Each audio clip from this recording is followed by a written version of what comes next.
it's your first time, I really appreciate it. If it's not, maybe it's your only time, who knows, we'll see.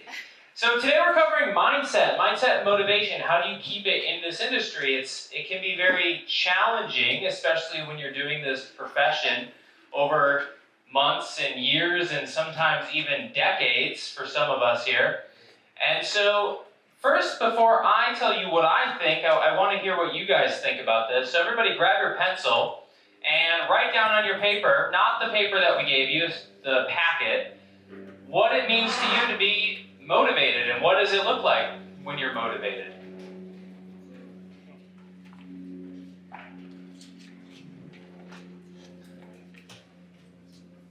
And so for those of you that didn't even bother to pick up your pencil, I'm going to tell you that you're probably wasting your time being in this class. So motivation, a lot of it is just showing up and participation.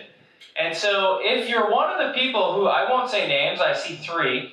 If you're one of the people who didn't even pick up a pencil, I challenge you on how you participate. Because how you participate in here is how you participate out there.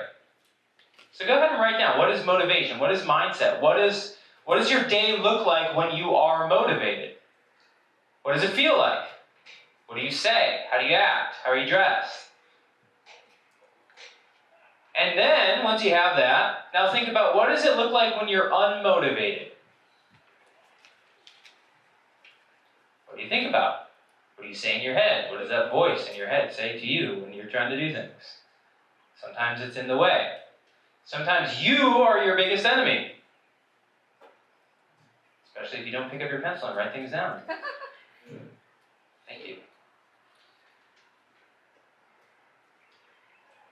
And now, so you wrote down, what does it look like when you're motivated? You wrote down, what does it look like when you're not motivated? But then, there's always those times when maybe you're not feeling motivated, but you do the things you're supposed to do anyway. And so that's called discipline, not necessarily motivation. And so a big part of this class we're going to actually talk about is discipline over motivation. Because when you feel like doing something doesn't necessarily mean a whole lot. Whether you felt like going door knocking or making your phone calls doesn't really matter if you're doing it anyway. Especially if you're getting business. So a big lesson I learned early on was whether or not do I feel like doing the thing, the results will come from your actions.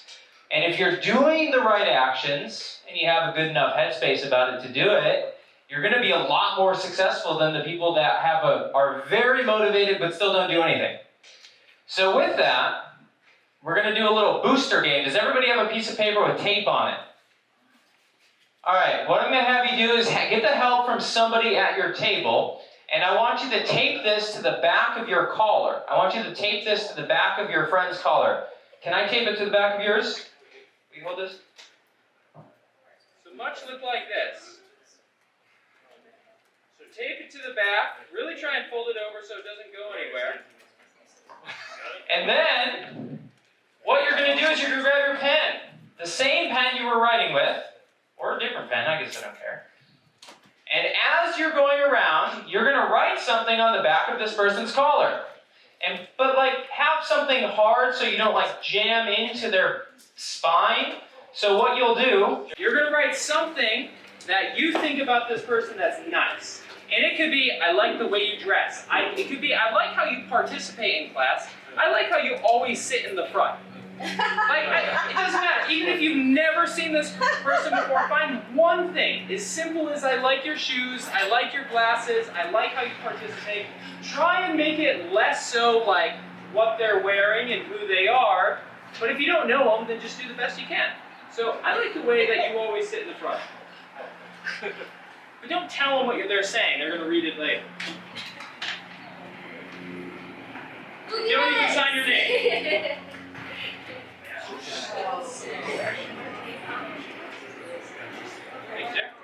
All right, so we're going to take 8 minutes. And everybody stand up. And try and get to as many people as you can.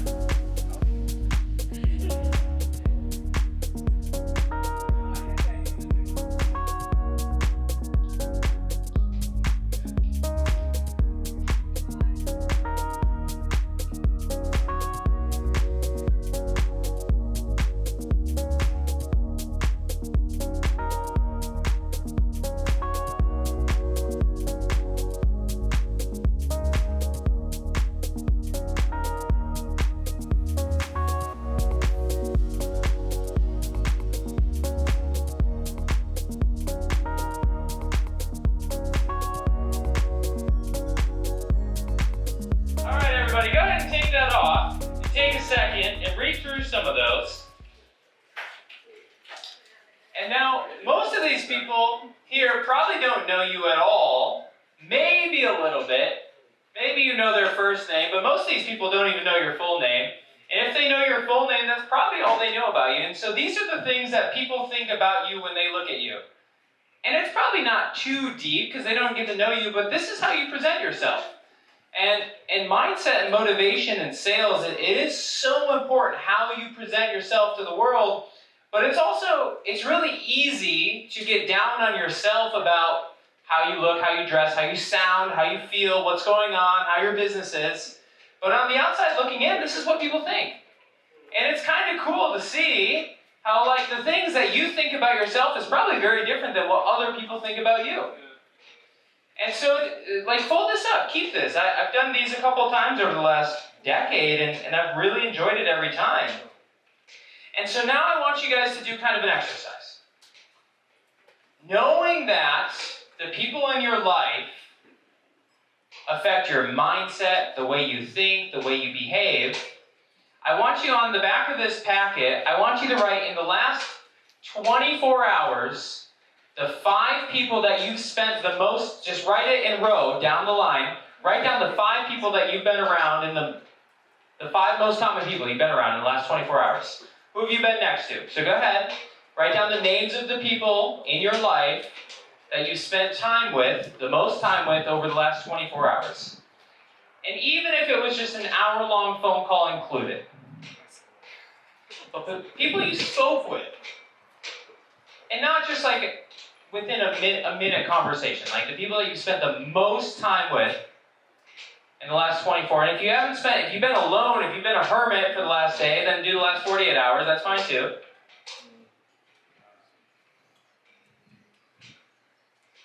Kids, wife, pastor, if you haven't left your house, the grocery shop attendant, I don't know.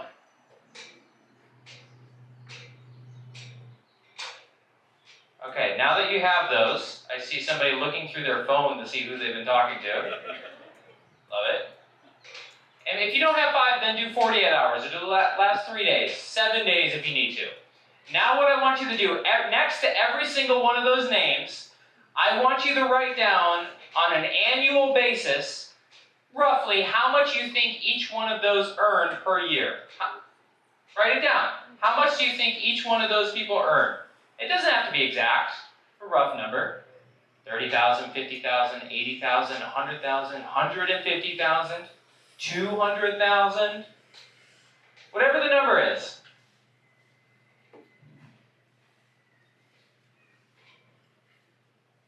If you got 3 kids, got 3 zeros there probably.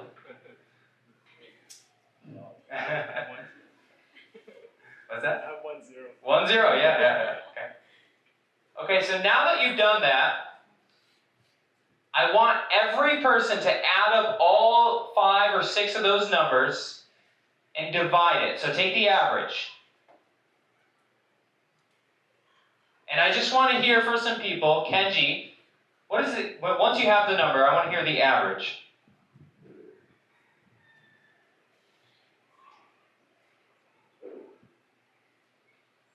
You guys know what this number is, right? This number is probably how much you're going to make this year. Close to. May not be exact for everybody, but it's going to be close to. I see some jaw drops back there. Who's your audience? Who do you surround yourself with? So can we hear some averages? Kenji, what you got? Well, negative. Negative. I deducted dog. Okay, that's fair. I went in red. What 57,000. Okay, John.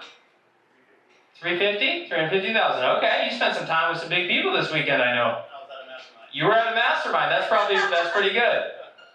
Melody, did you get a number? 90,000. Okay. 142. 142. Okay, you're spending some time with some good people. 134. 134.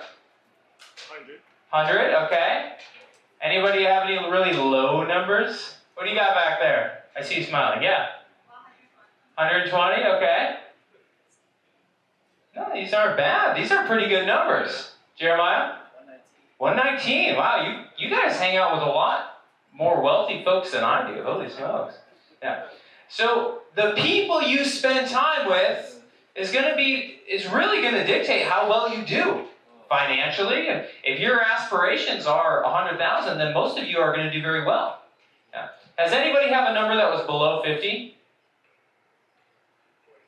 40K? Okay, that's fair. Thank you. So do we see now how the people in our lives very much dictate our own wealth? And would you guys guess, how many of you think that within 15 to 20%, the average you pulled is within 20% of your income? Pretty close to. Oh, none of us? Oh, okay. That's probably good. There we go, Jeremiah. Thanks. Thanks for participating. Okay. So let's talk about mindset, motivation, and how all of this rolls together. I think there's a big misconception around the idea of mindset is you're going to love your job, you're going to love every component of it, every aspect of it, you're always going to be happy in this profession. And that's really not the case. There's going to be a lot of things about any career that you do not enjoy. I know many famous musicians have said this, that they hate practicing. They hate 30 to 40 hours of work of practicing, and the only time they actually enjoy the job is when they're performing. And that means they only really love 10% of the job itself, and that's okay. Understanding that you're not going to love every single thing about your career, because I know a lot of people that think that they should, and then their mindset gets down, thinking that they're not happy and they're unfulfilled and there's all these things going on. But in reality, what they're doing is they're just propagating burnout. They say to themselves, I'm going to do things like, okay, I'm going to work really hard for these next couple months, and then I'm going to go on vacation so I'm well rested. But it's not sustainable. You need to find a pace, and you need to put yourself around people that have the same motivations and mindsets and attitude as you. Because if you're around, the easiest way to have a great mindset is to be around people with a great mindset. But if you're always around people that are complaining or negative, you're going to have a tough time. I recently read this book called The Mindset That Millionaires Hold. And all it talks about is the way that people with a large amount of income, how they think about things and how they think to themselves, what their beliefs are. And one of the challenges of the book was go a full 7 days without complaining or saying a single negative thing. And so I took on this challenge. This is about a week and a half, 2 weeks ago. And initially, when I heard this challenge, I thought to myself, well, I don't complain about anything. There's no way. Yeah, right, Autumn? And I don't complain. There's nothing that happens. I won't complain at all. This is a pointless exercise. And then I was like, wait a minute. I'm complaining. And then in the book, he said that oftentimes people that complain don't think they're complainers. They often justify. They say things like, oh, I'm just telling you how it is. Or these are just the facts. Or this is just what's going on. But in reality, your facts can still be complaining. A lot of the things that you say. And so now, over the last week, I actually did it about 10 days ago. I started it. And then there was probably 15 or 30 different times that I caught myself saying, wow, I'm complaining about that. Okay. And I would just cut myself off mid-sentence and be like, no, we're not doing it. And then after a week, though, I realized how much better I felt about things, and I realized how much I do complain. And I was like, okay, well, it's been a week. I'm not going to go back to complaining because that sucks. So I'm just going to keep focusing on this. And now, and one of the things they talk about is when people come to you about complaining, how do you handle it? Do you engage? And so the thing he said was just move past it. And so if I'm in a conversation and they're just like, oh yeah, good for you, that's great. And once they start telling you negative things, it's like, oh, that's really great news. They're going to be like, wait a minute, no? It's like, oh. And so now I've made it a point. I start asking people, it's like, are we complaining or are you bragging? And they're like, well, no, I'm just telling you what's going on. It's like, okay, well, tell me how you're going to fix it, not what's wrong with it. And having that mindset and having people around you like that versus the other way is going to really, really help, because oftentimes people think that, okay, I'm going to go to this class and I'm going to learn about mindset and everything is solved, but that's really not the case. There isn't anything I could ever tell you or anyone that could ever tell you that will change your mindset for you. The only person that can do it is yourself. And now it's going to be a lot easier, though, if you're surrounded by people that propagate that same mindset versus the other way around. Thanks. Yeah, exactly.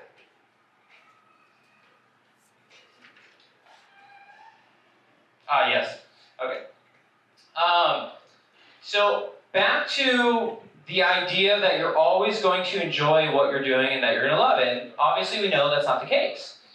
And so a way that I have, because I know myself and I know that if I'm the only person that's accountable for an action, I'm less likely to do it.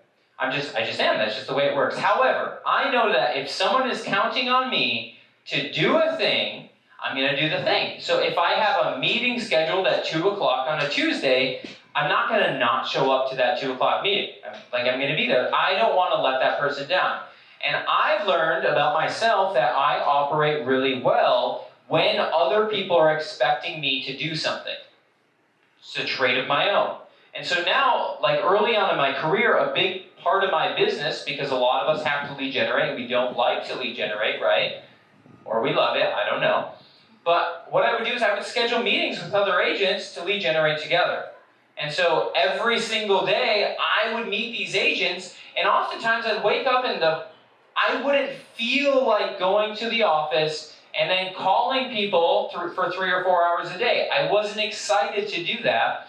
And if it was just me doing that one activity, I'd probably be like, you know what, I can do it later. Has anyone ever said, I'll do it later? And then it never actually happens? Yeah, it's very easy. However, when somebody is depending on you to show up, and they say, okay, Kathy is going to be here at 3 o'clock, I don't want to let Kathy down, that's a way I have built accountability into my business. Because we have to understand that your mindset isn't always going to be where you want it to be. But the actions and the responsibilities of your business still need to get done, whether you feel like doing it or not, Chris. Right? The job still has to get done, otherwise you don't make any money. And then when you don't make any money, you go broke. And then when you go broke, you don't eat. And then when you don't eat, you die. And so when you stop lead generating, you die. And we don't want to die. And so we need to start making sure that we do the right activities at the right time when we need to do them. Yeah. And the way I built that into my schedule, because I know I'm not always going to feel like doing it, is scheduling it with other people and enforcing accountability in my life, whether I've enjoyed it or not. That would be a support system. And then the last thing we're going to talk about is burnout prevention. And so I think with this, you have to understand how much work you can put in comfortably without really tiring yourself out. And this comes up to a couple things. One, having realistic and expected goals and setting challenges for yourself. So if Kenji got into real estate this year and said, I want to sell 250 homes my first year, he's probably going to have a bit of a challenging time. And then when you sell your first one in 3 months, you might just start to get a little discouraged.